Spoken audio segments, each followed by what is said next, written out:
Black Girls Podcast, a weekly conversation about mental health, personal development, and all the small decisions we can make to become the best possible versions of ourselves. I'm your host, Dr. Joy Harden Bradford, a licensed psychologist in Atlanta, Georgia. For more information or to find a therapist in your area, visit our website at therapyforblackgirls.com. While I hope you love listening to and learning from the podcast, it is not meant to be a substitute for a relationship with a licensed mental health professional.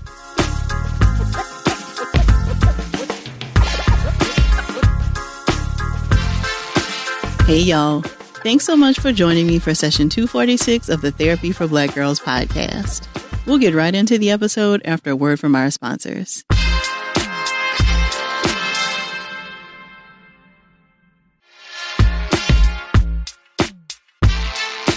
Whether you're working as a full-time creative or balancing your entrepreneurial goals with your 9-to-5, the creator economy seemingly never stops.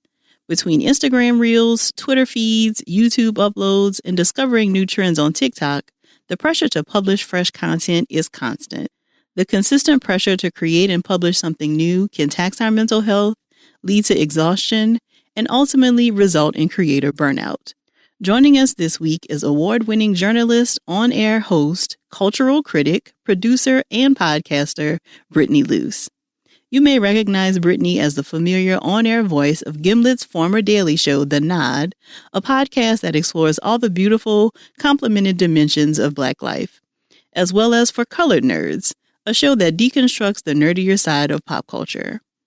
Brittany and I explored how to identify burnout as a creator, setting boundaries online, and how therapy has assisted her mental health journey as a full-time creative. If something resonates with you while enjoying our conversation, please share it with us on social media using the hashtag TBGInSession, or join us over in the Sister Circles to talk more in depth about the episode. You can join us at community.therapyforblackgirls.com. Here's our conversation. Thank you so much for joining me today, Brittany. It feels like we are reconvening. I had an opportunity to chat with you a couple of times, so it is a pleasure to have you now visit us here on Therapy for Black Girls. It's a blessing to return the favor. So I'd love for you to start by just giving us a little bit of background. So you all started for Colored Nerds in 2014. Did you imagine that it would become your career? No. Now that you really asked for that question, I was like, no, I never did. We started for Colored Nerds originally just as a creative project to do outside of work, a way for us to spend more time together as friends, and also just to try out this new thing called podcasting. At the time that we started for Colored Nerds back in 2014, there were Black podcasts out there. There were plenty of people making Black podcasts. There were not as many as there are today. And we just wanted to kind of see what it was all about. And we were both working in marketing or advertising at that point in time. We thought, okay, maybe this would be a cool side project that we can kind of promote and make on our own. And maybe it'll help me get a different, better, more fulfilling job in marketing or something like that, something more aligned with my interests and tastes. Because at that point I was working at a very, I don't know if a conservative, but it was on the drier side as far as corporate America. It was definitely on the drier side. Lovely coworkers, but what we were doing at work, it wasn't my passion. And so, yeah, I just thought it was something that we would do on the side and it would be fun in a way to be creative. Obviously, things have turned out quite a bit different and I'm really grateful for that, but I wasn't expecting it at all. Mm-hmm. So what have been the things that have surprised you most about the journey it has taken? That's a really good question. I think that one of the things that surprised me the most is just how responsive people have been over the years. When we first got started, Eric and I were really trying to recreate conversations, not even recreate, but to sort of extend the conversations that we were having with each other and with our friends outward, just to see if anybody else was thinking about the same things or had the same questions or sort of going down the same rabbit holes. And it's been really amazing over the past 7, almost 8 years to see just how many people were interested in the conversations that we were having with each other, and also how our conversations maybe reflected in their own lives at times, or if they weren't reflected in our listeners' lives, how interested they were and just hearing where we were coming from. I think that I've been really emboldened and encouraged and warmed, honestly, over the past 8 years almost by how many people were just receptive and interested in what we had to say. Got it. One of the things that comes with being like a creative entrepreneur, it sounds like, is owning more of your time and having more time to think about what you're going to put out in the world. What are some of the stressors or things that you think we don't talk about enough with that kind of a path? Well, something I do wish people would talk more about is not everything that you make is going to be great. And sometimes it doesn't even have to be good. If you're a creative entrepreneur in the like everyday working sense, I'm not talking about like Ava DuVernay or Spike Lee where there's money floating in all the time and everybody's trying to find you and you only need to make one project every few years because you're making millions of dollars off that one project. That's not my life. If that's your life, I'm happy for you. That's not my life. There are a lot of projects that I work on that are happening on a schedule that is not set by me, or where things are happening on a weekly basis. So for example, with For Colored Nerds, it's a weekly podcast. It comes out every week. There was a period of time where Eric and I co-hosted this other Black culture podcast that was more reported called The Nod. And that was really so much fun. It was so much fun. It was a lot of work. The sound design, reporting, there were so many aspects of it that were handled by us. And we had an incredible team of producers, editors, engineers. It was great.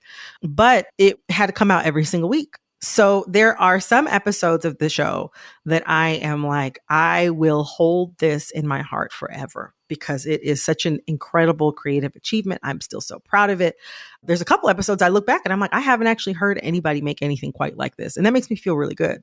There are also some episodes that are really good, or that for me, I'm like, I'm really proud of how this turned out. But looking back, maybe there are a couple things that I would change, or even after I published it, I was like, this one's not an A+. There's a couple things that I wish that I had done differently. But I love those because they show growth.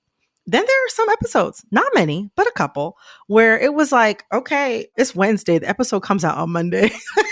Whatever we were going to do has fallen through. We need to pull something out of our back pocket right now and get something together. Do we have a spare segment that we recorded a couple months ago we didn't know what to do with? Can we play a game in the studio and put those together and turn those into a full episode and put it out on Monday? There are some episodes like that. Some of them are amazing experience that turned into some of our favorite episodes and that were great form breakers for us. But some of them I look back and I'm like, well, that was what we had to work with at the time. But I think that when you're a creative entrepreneur, many people are operating on somebody else's timeline or on some sort of continuous delivery schedule. And when that's the case, sometimes you just need to get what you're making out the door. Like perfection is the enemy of done. And I think a lot of people know that. But I think something that I wish people talk more about is everything that you put out can't be perfect if you are on a continuous published schedule or if you have clients that require work from you all of the time. Sometimes the inspiration is not there, or the interview fell through, or something happened with your technology or your equipment, and you just need to fulfill your minimum requirement for that project. It doesn't happen all the time, but sometimes you just need to like let go of the idea that every single thing that you put out is going to be perfect. Some of those things are going to be your interstitial growth points where maybe it's not exactly how you hoped it would turn out, but you stretched yourself and you learned something. Sometimes you are going to put out those really incredible articles, or you're going to do a sculpture that really takes you to a new place or that you feel like is really exemplary of the kind of work that you're capable of doing. But sometimes you just have to get it done. And I think that sometimes ego can get in the way of being comfortable with those moments and accepting those moments. I will say, back when Eric and I were making the Nod podcast, eventually it was turned into a streaming show for Quibi, which you joined us on. Right. We had put out 4 or 5 episodes a week. You can't be too precious with 4 or 5 episodes a week. You can't. And I think what that taught me, that and also all the weekly published schedules I've ever had for podcasting, is that if you put out a great episode, okay, well, you got another one due next week. And if you put out a terrible episode, it's like, all right, you got another shot next week. I think it's more about like looking at the cumulative, I guess, total, like the sum total of all your work together and seeing the growth and seeing your capabilities in full rather than focusing on any one specific project and thinking that this is the thing that's going to make or break you, or this is the thing that's going to perfectly represent you for the rest of your career. Mm-hmm. So is that something that has been difficult for you? Because I think a lot of people who are creatives are artists, and there's this whole saying from Erica, right? Like, I'm an artist and I'm sensitive about my ish, right? And so the idea of like putting out something that you're not like really, really pleased with, I think is something a lot of people would struggle with. Is that something you struggle with? And if so, what has been helpful to you in kind of working through that? I do struggle to let things go. But at the end of the day, I think of it like a machine. Whatever the machine's output doesn't come out when it's supposed to come out, machine will get jammed up. And I won't be able to serve my next idea if I'm still mentally and emotionally caught up on whatever my most recent output was. Or worse, I'll get jammed up because I'm not willing to let go. I think about it like making space. And something that I always believed in with dating and also with a lot of other things in life is if you don't let go of something, you're not going to have space for the next thing to come through. In dating, that looks like not deleting and blocking your ex's phone number and entertaining that communication so that your mind is occupied when you're supposed to be seeing new people or spending time with yourself or minding your hobbies.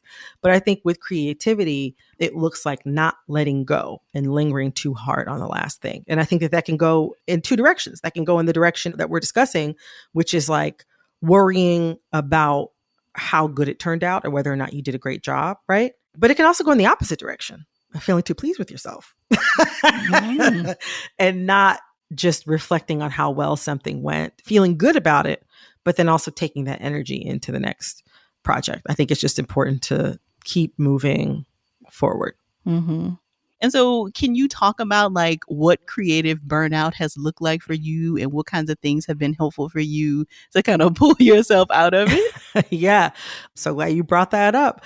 Burnout is a word I have been well acquainted with for like 6, 7, 8 years. And I would be lying if I said that I had it all figured out or that I always know how to get out of it. I'd be lying if I said I wasn't going through it right now. I looked at my calendar last week and it's all color coded and everything. So I know where I'm supposed to be and what category it is and everything like that.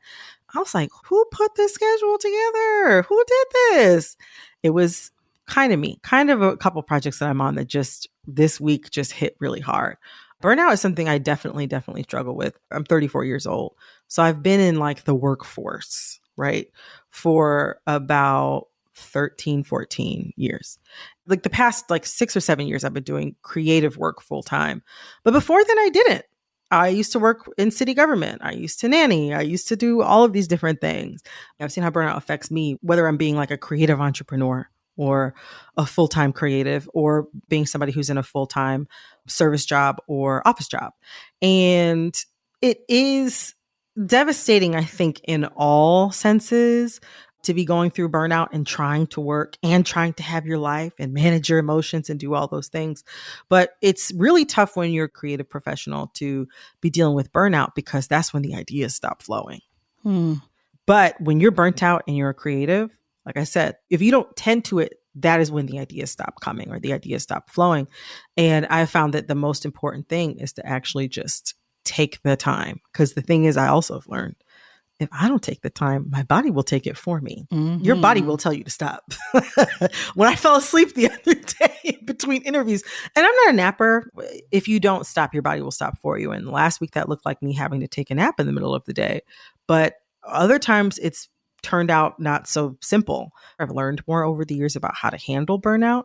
But for me, it really involves actually slowing down and pausing, not necessarily stopping work or anything like that, because even as freelancers, most of us don't have that luxury, but saying no to more things and being a lot more judicious and attentive around what I choose to say yes to. And then the things that I do, how do they make me feel?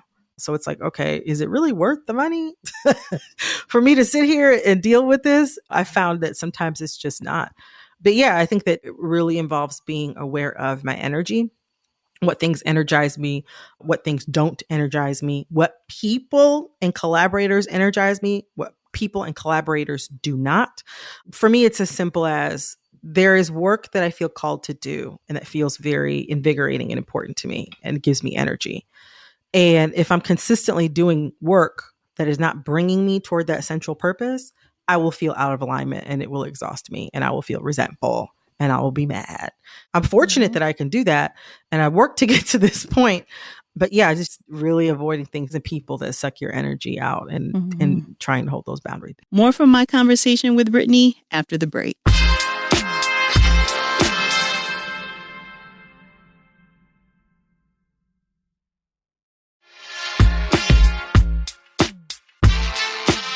So, you're in an interesting position, Brittany, because you have a business partner, right? Like, so much of your work is tied up with the work that Eric does. And so how has burnout impacted the relationship between the two of you? Because I can imagine, like, if you both are burned out at the same time, which would not be like out of the realm of what's possible, given, again, what has been happening for the past couple of years, right? So how has that impacted your relationship as business partners? One of my other best friends, she has this phrase that she says, she's like, we can't both lose our mind at the same time. She's like, we both can't lose our mind at the same time. So is it going to be me or is it going to be you? We got to pick who needs to do it more right now. I think that instinctually, a lot of people who work, whether it's in like a creative partnership or as business partners or as spouses or co-parents or whatever, if the other person seems like they really are going through it and they kind of need some support, you kind of amp up. I think that we're sensitive to each other's energy levels and sort of like who seems like they have the energy to drive the boat right now. And we just sort of pick up where the other person might need some help or whatever. Of course, there are periods of time where both of us are super chomping at the bit. Things are never 50-50. Sometimes it's 70-30, sometimes it's 90-10. It's just important that things flow back and forth, I think, over each side. But yeah, I think that we both sort of are sensitive to when the other person might have a bunch of deadlines right now, or whether they have something else going on in their personal life that might need their attention more than work, because work is not the most important thing. I think that's part of it. But then also too, it's been a very long time since Eric and I have worked with just the two of us. We've always had some sort of team, and that really helps too, as far as having other people that we can sort of rely on and work with. So if you don't have that team support that we've had built into our projects, then that might look like outsourcing certain things. That might look like getting an accountant or getting a shared assistant or getting a producer or getting somebody to handle whatever else you need help with. It might look like getting somebody to cover some of those other bases so that the two of you can be freed up to continue to focus more on your work. I'm glad you brought that up, Brittany, because I have definitely found that like having a team of people to help support me in this work has really been a game changer. And I think can be one of the things you put in place to prevent against burnout when you can is having people who you can rely on to help produce the work that is required of a weekly podcast or whatever. Who are some of the people that you have put in place that have helped you to keep the boat going in the right direction? Well, as far as Eric and I working together right now, we're really fortunate that we have like a great producer, Alexis Williams. She's amazing. We have Elise Ellis, who who has been a great social media manager for us. We have Camille Stanley, who is our executive producer right now, who is with Stitcher, the company that we're partnered with. And they keep the train on the track. But one thing I will say that is a really great benefit of having a creative partner or a team or even a business partner is that I think the presence of another person is very energizing. When you're working on something by yourself, a lot of times you have to be that person to kind of kick your own butt to stay excited about something, which is a really fun journey. I will say I enjoy doing that a lot. But yeah, when you have that other person, it helps to kind of push things over the line. Right. So, you bring up social media, and I think that that's something else that I have personally found stressful, but that is also, I think, a part of the job. Yes. Don't hang your head down, You can't Brittany. see I'm hanging my head. I'm like, oh, Lord. Yes. But I think when you host a show, like a part of the responsibility is like making sure people know about the show, right? And like sharing things and, but I feel like there's a lot that comes with being like online. Yes. So can you talk a little bit about the online activities that you may have strayed away from in the interest of like protecting your sanity, and like what kind of boundaries do you set up around your online activity to kind of keep you healthy? Well, that's a great question. I will say I have a pretty healthy relationship with social media, and I'm really happy about that. There's one school of thought, which is that if you have something, you're putting it out there, you need to be on all platforms, or at least 2 or 3, really heavy to be able to get your product and your show or your work or your writing or whatever out there. I think we've all seen that work for a lot of people. But if it is just you, sometimes I think that you need to be mindful of which medium would most help whatever it is that you are trying to make. If it's just you and you don't have a social media manager, you don't have a team, or you're not working with a company that's providing support for you, it's really important to think about like, where does it make the most sense for me to put my energy into? So for me, as somebody who works in podcasting and has for some time, Instagram is not always the number one place that people are going looking for podcasting stuff. I still am not 100% sure I know where people are looking for podcasting content all the time.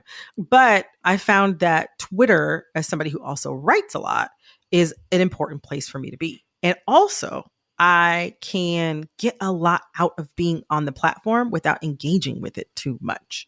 And also, I get a lot of work through Twitter. So it makes sense for me to sort of feed Twitter. I maintain my Instagram so that if somebody Googles me or looks me up, they can easily see what it is that I have done and verify, oh, okay, this is, yeah, she is who she says she is. Yeah, I'd say like it's kind of important, I think, to figure out where the audience is for what you're trying to make and what makes the most sense, and then invest in that if it's just you. Maintain the other things so that they're up to date. People know you're alive, like proof of life. But if you don't have the bandwidth and it's not the focus of your practice or focus of your business, just like feed whatever is growing to me the most effortlessly and where it makes the most sense for your work to be. So, have you had any experiences with negativity online? And if so, how have you dealt with it? My first instinct was to say no. I have had instances of negativity online. I had somebody once, I think 6 or 7 years ago, pay for a promotional campaign, built a website too, to the idea that I am the true racist. Obviously, this man was white.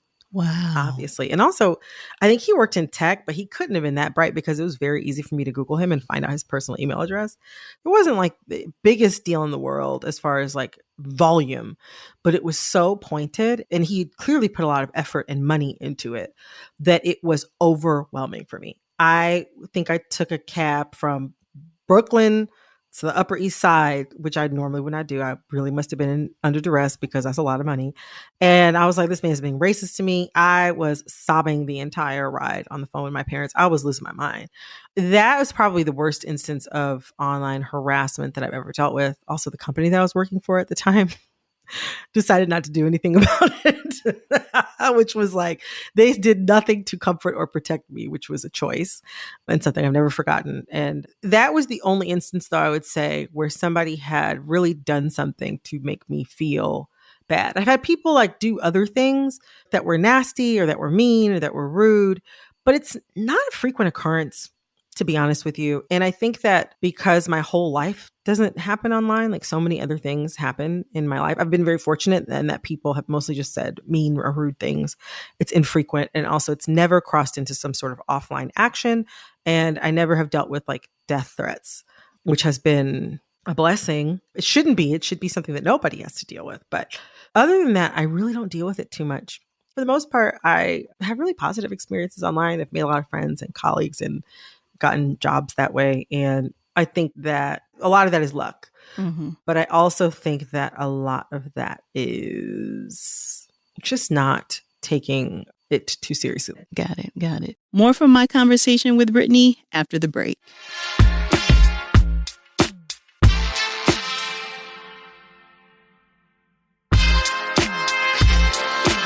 So you have been really open, Brittany, across all of your shows. And I think even in some of your writing, talking about like how going to therapy has been incredibly helpful in supporting your professional career and just other areas of your life. Mm-hmm. Can you talk about how therapy has been supportive to you there? Yes. 10 years ago, actually, this June, I found the therapist that I've been with for the past decade. And she's been amazing. She has been amazing. When I first started seeing her, I was in a relationship that was not working, not healthy, not good for me. I was recovering from loss of job. I was forced to quit basically because I was in a situation where I was physically unsafe. And so I had been sexually assaulted at an old job, had to quit and move cities and start over and come up with all these reasons why I had these gaps in my resume and all these things like that. And I also had graduated during the recession. So I had finished college with a film degree, art history minor. It's a blessing, y'all. It's a blessing. It's a blessing. I can pay bills now. But I had graduated with not the most sought after degree in the middle of a recession. It was a mess. I was working at a motorcycle dealership when I first started going to see my therapist. Okay. If you go to therapy and you're honest, if you go to therapy and you're honest, or as honest as you know how to be at that point, right? Mm-hmm. And you listen to yourself and what you're saying, eventually the things in your life that you have control over that don't make sense, you start putting two and two together.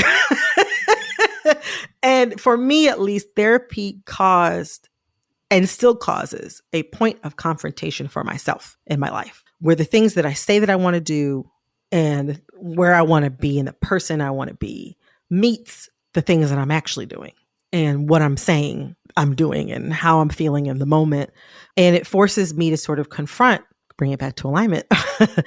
Is the person that I want to be and the person that I actually am, or the things that I'm doing right now, are they in alignment? Is this healthy for me? Is this working for me? One of the biggest things I realized in therapy was I was so afraid of getting the thing that I wanted or getting the opportunity or meeting a great person that I was much more inclined to accept something that was not quite or just all the way wrong for me. I was much more inclined to accept or chase those things, those people, those opportunities, because I was much more afraid of having to put in genuine effort and having to be seen for who I really was. I don't remember the exact day, but I remember the feeling of when I went into therapy and actually got there where my brain understood it.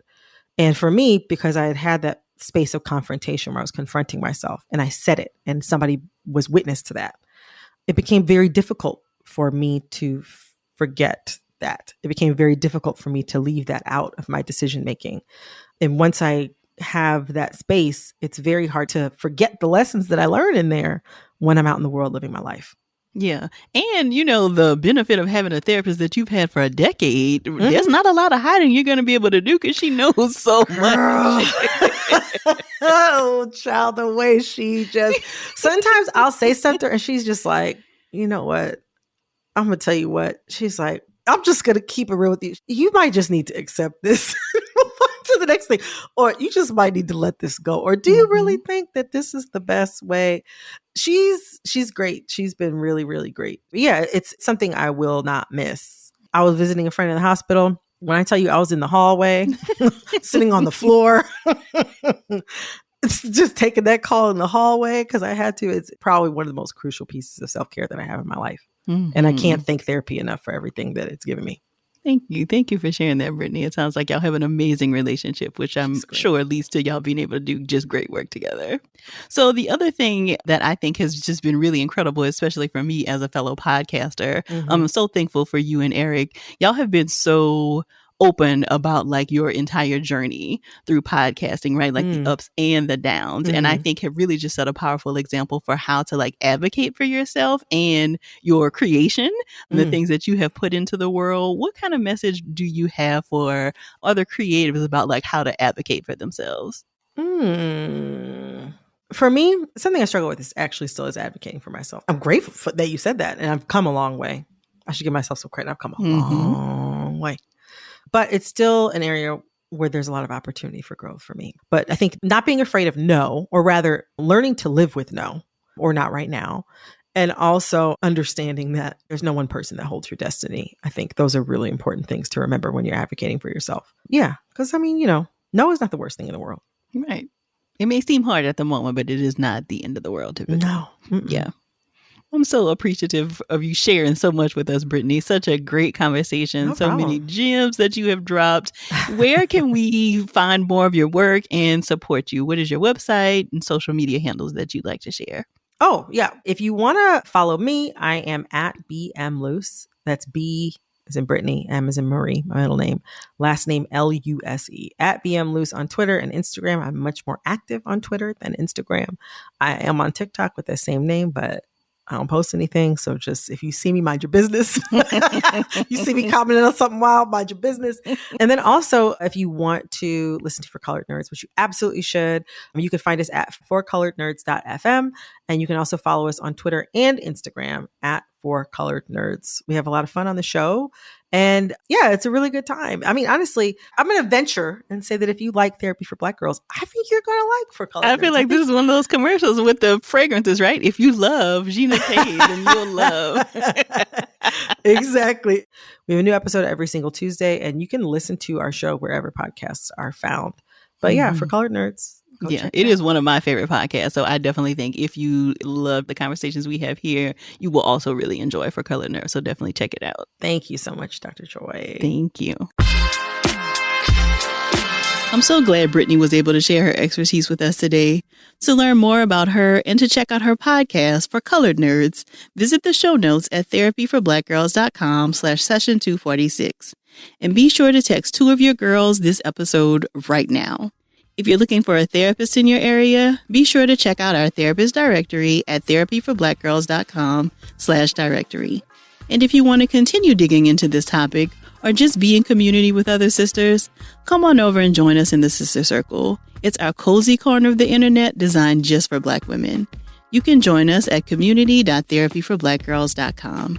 This episode was produced by Frida Lucas and Elise Ellis, and editing was done by Dennis and Bradford.